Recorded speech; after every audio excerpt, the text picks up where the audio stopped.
Parce que je veux pas être le complice de ça. Et c'est donc ce que j'ai écrit hier au président de la République en démissionnant de cette présidence de l'Office français de l'immigration et en reprenant mon entière liberté. Bon, on pourrait vous soupçonner, Guillaume Larrivé, d'avoir accepté le poste il y a un mois dans le seul but d'en démissionner. D'ailleurs, est-ce qu'il y a un lien entre votre départ et celui du gouvernement de Bruno Retailleau que vous citez d'ailleurs dans votre lettre à Emmanuel Macron pour lui annoncer votre démission ? Vous savez, moi, mon engagement dans la vie publique, depuis pas mal d'années déjà, c'est un engagement au service de conviction. Voilà, la politique, c'est pas un truc pour chercher des places, pour chercher un titre, pour chercher une ligne sur un CV.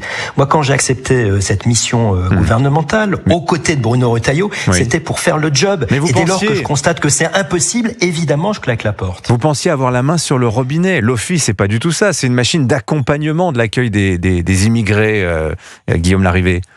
C'est un outil qui permet de participer à la mise en œuvre d'une politique. Et lorsque cette politique elle a un objectif que je partage pas, eh ben je décide évidemment de ne pas en être complice. Vous savez, très concrètement, quand je regarde ce qu'il y a dans le budget, quand je vois que dans le budget pour 2026 là qui a été adopté il y a quelques jours par le Conseil des ministres, vous avez plus d'1 milliard d'euros pour l'aide médicale d'État et 0 réforme.